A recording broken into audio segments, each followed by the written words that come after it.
कल्पना करंतु आपण एक घन अंधकार जंगल चलुंट।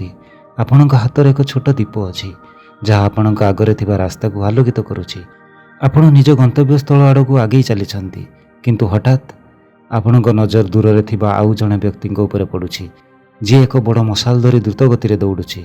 आपण निज रास्ता को भूली निज हाथर दीप को लिभाई से व्यक्ति पछरे दौड़ा आरंभ करुछंती। फलाफल कौन हेबो? आपण से अजणा व्यक्तिर रास्तार हजिଯିवे एवं निजर प्रकृत गंतव्य स्थल को हराई बसिबे। आज आम जीवन वास्तवता मध्य ठीक यहीपरि हो जाइछि। आम निज जीवन यात्रा को उपभोग करने परिवर्ते अन्य मानक जीवन हाइलाइट्स को देखि निजक एक अदृश्य दौड़ सामिल कर देइछु। किए केते टंका रोजगार करुछि, किए केउं गाड़ी किणुछि, किए केउंठी को बुलिबाकू जाउछि, किए केमितिका घर तैयारी करिछि। एसबु देखि आमे अजाणତରେ निज भाग्य निज नियति सहित बड़ खेल करुछु। आज आमे जीवनर सही सबुठारु बड़ सत विषय आलोचना करिबा जहाकू जानिबा आपणक पई अत्यंत जरूरी। आज आमे बुझिबा काहेकि अन्य मानक सह प्रतियोगिता आपणक निज भाग्य को धूलिसात करि दिए। जदि आपण मध्य प्रतिदिन निजको अन्य मानक सहित तुलना करी मानसिक चापर शिकार होउछंती तेबे एही भिडियोटी आपणक पई एक नूतन दिग्दर्शन साजिबो। भिडियोटी को शेष पर्यंत निश्चय देखंतु कारण यह केवल गोटे भिडियो नुह, यह आपणक जीवनर परिवर्तनर आरंभ। आसंतु आरंभ करिबा। द इल्यूजन ऑफ कंपटीशन, प्रतियोगितार मायाजाल। आम समाज आमको पिलादिनरू एक निर्दिष्ट मानसिकता सहित बड़ करिथाए। स्कूल रे थिबा बेले कुआ जाए, देख तांको पु केते मार्क रखिछि, तू काईकि रखि परिलु नाही। कॉलेज रे कुआ जाए, तार कैंपस प्लेसमेंट होई गला, तू कोन करूछु।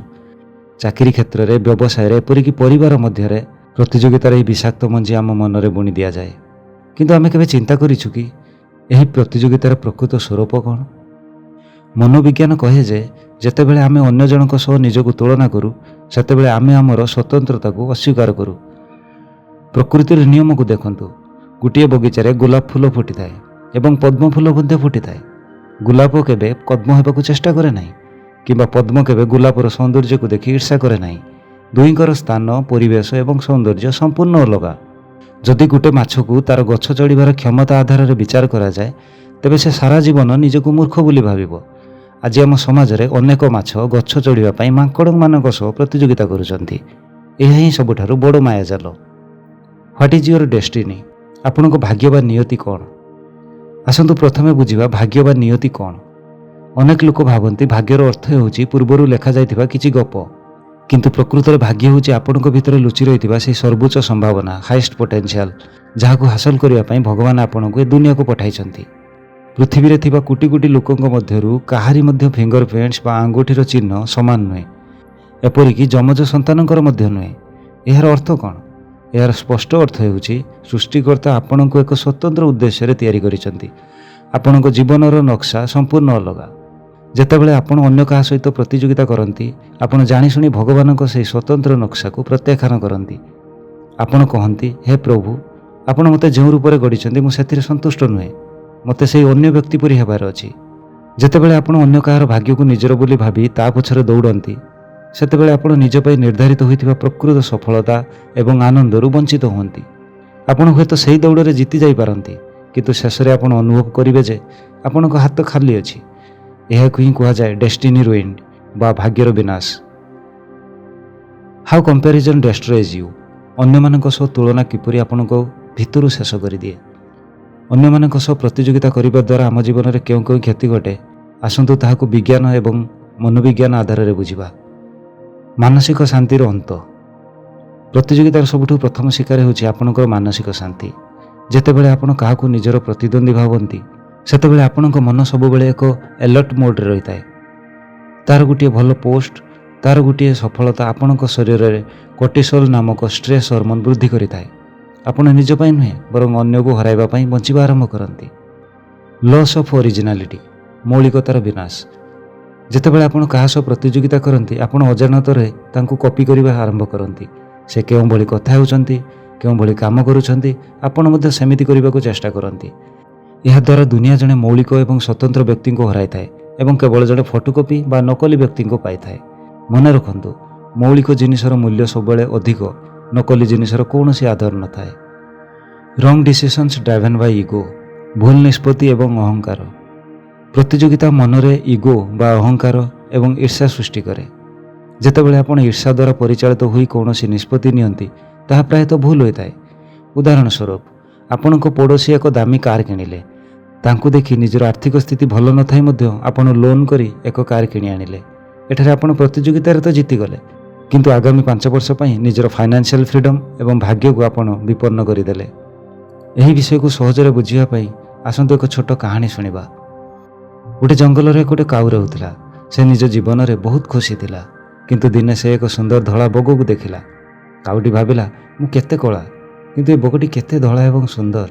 ସେ ନିଶ୍ଚୟ ଏହି ଦୁନିଆର ସବୁଠୁ ସୁଖୀ ପକ୍ଷୀ ହୋଇଥିବ। କାଉଟି ଯାଇ ବଗକୁ ନିଜ ମନର କଥା କହିଲା। ବଗଟି ହସିଲା ଏବଂ କହିଲା, ମୁଁ ମଧ୍ୟ ସେମିତି ଭାବୁଥିଲି, ଯେ ପର୍ଯ୍ୟନ୍ତ ମୁଁ ଏକ ଶୁଆକୁ ଦେଖିନଥିଲି। ଶୁଆ ପାଖରେ 2ଟି ସୁନ୍ଦର ରଙ୍ଗ ଅଛି, ମୁଁ ତ କେବଳ ଧଳା। ଶୁଆ ହିଁ ସବୁଠୁ ସୁଖୀ। ତାପରେ କାଉଟି ଶୁଆ ପାଖକୁ ଗଲା। ଶୁଆ କହିଲା, ମୁଁ ବହୁତ ଖୁସି ଥିଲି, କିନ୍ତୁ ମୁଁ ଯେତେବେଳେ ମୟୂରକୁ ଦେଖିଲି ମୋର ଭ୍ରମ ଭାଙ୍ଗିଗଲା। ମୟୂର ପାଖରେ ଶତାଧିକ ରଙ୍ଗ ଅଛି, ସେ ହିଁ ସବୁଠାରୁ ଶ୍ରେଷ୍ଠ। ଶେଷରେ କାଉଟି ଚିଡ଼ିଆଖାନାକୁ ଯାଇ ମୟୂରକୁ ଦେଖିଲା। ମୟୂରକୁ ଦେଖିବା ପାଇଁ ହଜାର ହଜାର ଲୋକ ଜମା ହୋଇଥିଲେ। ଲୋକମାନେ ଚାଲିଯିବା ପରେ କାଉଟି ମୟୂର ପାଖକୁ ଯାଇ କହିଲା, ହେ ମୟୂର, ତୁମେ କେତେ ସୁନ୍ଦର। ତୁମକୁ ଦେଖିବାକୁ ହଜାର ହଜାର ଲୋକ ଆସୁଛନ୍ତି। ତୁମେ ହିଁ ଦୁନିଆର ସବୁଠାରୁ ସୁଖୀ ପକ୍ଷୀ। ମୟୂରଟି ଏକ ଦୀର୍ଘ ନିଶ୍ୱାସ ପକାଇ କହିଲା, ମୁଁ ସବୁବେଳେ ଭାବୁଥିଲି ମୁଁ ସବୁଠାରୁ ସୁନ୍ଦର, କିନ୍ତୁ ମୋର ଏହି ସୌନ୍ଦର୍ଯ୍ୟ ହିଁ ମୋର ଶତ୍ରୁ ସାଜିଛି। ମୋତେ ଏହି ପିଞ୍ଜରାରେ ବନ୍ଦୀ କରି ରଖାଯାଇଛି। ମୁଁ ସାରା ଚିଡ଼ିଆଖାନାକୁ ଦେଖୁଛି ଏବଂ ଅନୁଭବ କରୁଛି ଯେ କେବଳ କାଉକୁ ହିଁ ପିଞ୍ଜରାରେ ରଖାଯାଏ ନାହିଁ। ଗତ କିଛି ଦିନ ହେବ ମୁଁ ଭାବୁଛି, ଯଦି ମୁଁ ଏକ କାଉ ହୋଇଥାନ୍ତି ତେବେ ଆକାଶରେ ମୁକ୍ତ ଭାବରେ ଉଡ଼ି ପାରୁଥାନ୍ତି। ଏହି କାହାଣୀ ଆମ ଜୀବନର ପ୍ରତିଫଳନ। ଆମେ ଯାହାକୁ ଦେଖି ଈର୍ଷା କରୁଛୁ ବା ପ୍ରତିଯୋଗିତା କରୁଛୁ, ସେ ମଧ୍ୟ ନିଜ ଜୀବନରେ କୌଣସି ନା କୌଣସି ଅଭାବ କିମ୍ବା ବନ୍ଧନରେ ଛଟପଟ ହେଉଛି। ପ୍ରତିଯୋଗିତା ଆପଣଙ୍କୁ ସବୁବେଳେ ଅନ୍ୟମାନଙ୍କର ଗୋଲାମ କରି ରଖେ। ଡିସ୍କଭରିଂ ୟୋର ଟ୍ରୁ ପୋଟେନ୍ସିଆଲ, ନିଜର ବାସ୍ତବିକ ଶକ୍ତିକୁ ଚିହ୍ନିବା। ଯଦି ଆମେ ପ୍ରତିଯୋଗିତା କରିବା ନାହିଁ, ତେବେ ଆମେ ଆଗକୁ ବଢ଼ିବା କେମିତି? ଏହା ଏକ ସ୍ୱାଭାବିକ ପ୍ରଶ୍ନ। ଏହାର ଉତ୍ତର ହେଉଛି, ଆପଣଙ୍କର ପ୍ରତିଯୋଗିତା କେବଳ ଏବଂ କେବଳ ଆପଣଙ୍କର ଗତକାଲି ସହିତ ହେବା ଉଚିତ। ଏହାକୁ କୁହାଯାଏ ସେଲ୍ଫ ଏଜୁକେସନ୍ ବା ସେଲ୍ଫ ମାଷ୍ଟରୀ। ଯେତେବେଳେ ଆପଣ ପ୍ରତିଦିନ ନିଜକୁ ପଚାରିବେ, ମୁଁ ଗତକାଲି ଯାହା ଥିଲି ଆଜି ସେଥିରୁ 1% ଭଲ ହୋଇପାରିଛି କି, ସେତେବେଳେ ଆପଣ ପ୍ରକୃତ ପ୍ରଗତିର ରାସ୍ତାରେ ଚାଲିବେ। ମହାନ scientist Albert Einstein, Isaac Newton କିମ୍ବା ଆମର ପୂଜ୍ୟ ଏପିଜେ ଅବଦୁଲ କଲାମ, ଏମାନେ କାହା ସହ ପ୍ରତିଯୋଗିତା କରିନଥିଲେ। ସେମାନଙ୍କର ଏକ ନିର୍ଦ୍ଦିଷ୍ଟ ଲକ୍ଷ୍ୟ ଥିଲା, ଏକ ଭିଜନ ଥିଲା। ସେମାନେ ନିଜ କାମକୁ ଏତେ ଭଲ ପାଉଥିଲେ ଯେ ସେମାନଙ୍କ ପାଖରେ ଅନ୍ୟମାନଙ୍କୁ ଦେଖିବା ପାଇଁ ସମୟ ନଥିଲା। ଯେତେବେଳେ ଆପଣ ଅନ୍ୟମାନଙ୍କୁ ଦେଖିବା ବନ୍ଦ କରି ନିଜ ଭିତରକୁ ଦେଖିବେ, ସେତେବେଳେ ଆପଣ ନିଜର ୟୁନିକ୍ ଟ୍ୟାଲେଣ୍ଟକୁ ଚିହ୍ନି ପାରିବେ। ହୋଇପାରେ ଆପଣ ଜଣେ ଭଲ ଲେଖକ, ଜଣେ ଭଲ କଳାକାର, ଜଣେ ଦକ୍ଷ ବ୍ୟବସାୟୀ କିମ୍ବା ଜଣେ ସ୍ନେହୀ ଶିକ୍ଷକ ହୋଇପାରିବେ। ଆପଣଙ୍କର ସେହି ପ୍ରତିଭା ହିଁ ଆପଣଙ୍କ ଭାଗ୍ୟର ଦ୍ୱାର ଖୋଲିବ, ଅନ୍ୟ କାହାର ନକଲ କରିବା ଦ୍ୱାରା ନୁହେଁ। ଦ ପାଥ୍ ଟୁ ଫ୍ରିଡମ୍, ପ୍ରତିଯୋଗିତାରୁ ସ୍ୱତନ୍ତ୍ରତା ଆଡ଼କୁ। ବର୍ତ୍ତମାନ ଆମେ ଜାଣିବା କିପରି ଆମେ ଏହି ବିଷାକ୍ତ ପ୍ରତିଯୋଗିତାର ମାନସିକତାରୁ ବାହାରି ନିଜ ଭାଗ୍ୟକୁ ଉଜ୍ଜ୍ୱଳ କରିପାରିବା। ସୋସିଆଲ ମିଡ଼ିଆର ସନ୍ତୁଳିତ ବ୍ୟବହାର। ଆଜିର ସମୟରେ ତୁଳନା ଏବଂ ପ୍ରତିଯୋଗିତାର ସବୁଠାରୁ ବଡ଼ କାରଣ ହେଉଛି ସୋସିଆଲ ମିଡ଼ିଆ। ଲୋକମାନେ ସେମାନଙ୍କର ଦୁଃଖକୁ ଲୁଚାଇ କେବଳ ସୁଖର ଚିତ୍ର ପୋଷ୍ଟ କରନ୍ତି। ମନେ ରଖନ୍ତୁ, ଯାହା ସ୍କ୍ରିନରେ ଦେଖାଯାଏ ତାହା ସମ୍ପୂର୍ଣ୍ଣ ସତ ନୁହେଁ। ତେଣୁ ଅଯଥା ସ୍କ୍ରୋଲିଂ ବନ୍ଦ କରନ୍ତୁ। ଯଦି କାହାର ପୋଷ୍ଟ ଦେଖି ଆପଣଙ୍କ ମନରେ ନକାରାତ୍ମକ ଭାବନା ଆସୁଛି, ତେବେ ତାକୁ ଅନଫଲୋ କରନ୍ତୁ କିମ୍ବା ମ୍ୟୁଟ୍ କରନ୍ତୁ। ପ୍ରାକ୍ଟିସ୍ ଗ୍ରାଟିଚ୍ୟୁଡ୍, କୃତଜ୍ଞତା ଜ୍ଞାପନ। ଭଗବାନ ଆପଣଙ୍କୁ ଯାହା ଦେଇଛନ୍ତି ସେଥିପାଇଁ ଧନ୍ୟବାଦ ଦିଅନ୍ତୁ। ପ୍ରତିଦିନ ସକାଳେ ଉଠି ଅନ୍ତତଃ 3ଟି ଏମିତି ଜିନିଷ ଲେଖନ୍ତୁ ଯାହା ପାଇଁ ଆପଣ କୃତଜ୍ଞ। ଯେତେବେଳେ ଆପଣ ନିଜ ପାଖରେ ଥିବା ଜିନିଷଗୁଡ଼ିକୁ ସମ୍ମାନ କରିବେ, ସେତେବେଳେ ଆପଣଙ୍କ ମନ ଶାନ୍ତ ହେବ ଏବଂ ଅଭାବବୋଧ ଦୂର ହେବ। ଡିଫାଇନ୍ ୟୋର ଓନ୍ ସକ୍ସେସ୍, ନିଜର ଲକ୍ଷ୍ୟ ସ୍ଥିର କରନ୍ତୁ। ସଫଳତାର ସଂଜ୍ଞା ଆପଣଙ୍କ ପାଇଁ କ'ଣ? କେବଳ ବଡ଼ ଗାଡ଼ି, ନା ମାନସିକ ଶାନ୍ତି, ସୁସ୍ଥ ଶରୀର ଏବଂ ପରିବାର ସହ ଖୁସିରେ ସମୟ ବିତାଇବା? ନିଜର ଲକ୍ଷ୍ୟ ନିଜେ ସ୍ଥିର କରନ୍ତୁ। ସମାଜ କିମ୍ବା ଅନ୍ୟ କାହାକୁ ଆପଣଙ୍କ ସଫଳତାର ମାନଦଣ୍ଡ ସ୍ଥିର କରିବାକୁ ଦିଅନ୍ତୁ ନାହିଁ। ସେଲିବ୍ରେଟ୍ ଅଦର୍ସ, ଅନ୍ୟମାନଙ୍କ ସଫଳତାକୁ ପ୍ରଶଂସା କରନ୍ତୁ। ଯେତେବେଳେ ଆପଣ କାହାକୁ ସଫଳ ହେବାର ଦେଖୁଛନ୍ତି, ମନରେ ଈର୍ଷା ଆଣିବା ପରିବର୍ତ୍ତେ ତାଙ୍କୁ ପ୍ରଶଂସା କରନ୍ତୁ। ଏହାଦ୍ୱାରା ଆପଣଙ୍କ ସବକନସିୟସ୍ ମାଇଣ୍ଡ ବୁଝିପାରିବ ଯେ ସଫଳତା ଏକ ଭଲ ଜିନିଷ। ଏହା ଆପଣଙ୍କ ମଧ୍ୟରେ ସକାରାତ୍ମକ ଶକ୍ତିର ସଞ୍ଚାର କରିବ। ଜୀବନ ଏକ ଦୌଡ଼ ପ୍ରତିଯୋଗିତା ନୁହେଁ, ଏହା ଏକ ସୁନ୍ଦର ଯାତ୍ରା। ଏଠାରେ କେହି ଆପଣଙ୍କ ଆଗରେ ନାହାନ୍ତି କି କେହି ଆପଣଙ୍କ ପଛରେ ନାହାନ୍ତି। ପ୍ରତ୍ୟେକ ବ୍ୟକ୍ତି ନିଜ ନିଜ ସମୟ ଅନୁସାରେ ଚାଲୁଛନ୍ତି। 25 ବର୍ଷରେ କେହି CEO ହୋଇଯାଏ ଏବଂ 50 ବର୍ଷରେ ମୃତ୍ୟୁବରଣ କରେ। ଆଉ କେହି 50 ବର୍ଷ ବୟସରେ CEO ହୁଏ ଏବଂ 90 ବର୍ଷ ପର୍ଯ୍ୟନ୍ତ ବଞ୍ଚେ। ଓବାମା 55 ବର୍ଷରେ ରିଟାୟାର୍ଡ ହୋଇଗଲେ, କିନ୍ତୁ ଟ୍ରମ୍ପ 70 ବର୍ଷ ବୟସରେ ରାଷ୍ଟ୍ରପତି ହେଲେ। ଏହି ଦୁନିଆରେ ପ୍ରତ୍ୟେକ ବ୍ୟକ୍ତି ନିଜର ଟାଇମ୍ ଜୋନ୍ ଅନୁସାରେ କାମ କରୁଛନ୍ତି। ତେଣୁ ଅନ୍ୟମାନଙ୍କୁ ଦେଖି ଆଦୌ ବ୍ୟସ୍ତ ହୁଅନ୍ତୁ ନାହିଁ। ଆପଣ ବିଳମ୍ବରେ ଚାଲୁନାହାନ୍ତି କିମ୍ବା ଆପଣ ଆଗରେ ମଧ୍ୟ ନାହାନ୍ତି। ଆପଣ ଠିକ୍ ସେହି ସ୍ଥାନରେ ଅଛନ୍ତି ଯେଉଁଠି ଆପଣଙ୍କୁ ରହିବା କଥା। ଆପଣ ନିଜ ସମୟରେ ଅଛନ୍ତି। ନିଜ ଭାଗ୍ୟକୁ ଅନ୍ୟମାନଙ୍କ ସହ ତୁଳନା କରି ନଷ୍ଟ କରନ୍ତୁ ନାହିଁ। ନିଜ ଉପରେ ବିଶ୍ୱାସ ରଖନ୍ତୁ, ନିଜ କାମକୁ ସାଧୁତାର ସହ କରନ୍ତୁ ଏବଂ ଦେଖିବେ ଆପଣଙ୍କ ନିୟତି ଆପଣଙ୍କ ପାଇଁ ଏଭଳି ଏକ ଦ୍ୱାର ଖୋଲିବ ଯାହା କେହି କେବେ ବନ୍ଦ କରିପାରିବେ ନାହିଁ। ଆଜିର ଏହି ଭିଡ଼ିଓଟି ଆପଣଙ୍କୁ କେମିତି ଲାଗିଲା? ଆପଣ ମଧ୍ୟ କେବେ ପ୍ରତିଯୋଗିତାର ଶିକାର ହୋଇଛନ୍ତି କି? କମେଣ୍ଟ ବକ୍ସରେ ନିଶ୍ଚୟ ଜଣାନ୍ତୁ। ଯଦି ଏହି ଭିଡ଼ିଓ ଆପଣଙ୍କ ମନକୁ ଛୁଇଁଥାଏ ତେବେ ଭିଡ଼ିଓକୁ ଲାଇକ୍ କରନ୍ତୁ ଏବଂ ନିଜର ସେହି ବନ୍ଧୁମାନଙ୍କ ସହ ସେୟାର କରନ୍ତୁ ଯେଉଁମାନେ ସବୁବେଳେ ଚିନ୍ତାରେ ରହୁଛନ୍ତି ଏବଂ ଚ୍ୟାନେଲକୁ ସବସ୍କ୍ରାଇବ୍ କରନ୍ତୁ। ସର୍ବଦା ମନେ ରଖନ୍ତୁ, ବଦଳିବ ଜୀବନ ଯେତେବେଳେ ଆରମ୍ଭ ହେବ ଆଜିଠାରୁ। ଧନ୍ୟବାଦ। ଜୟ ଜଗନ୍ନାଥ।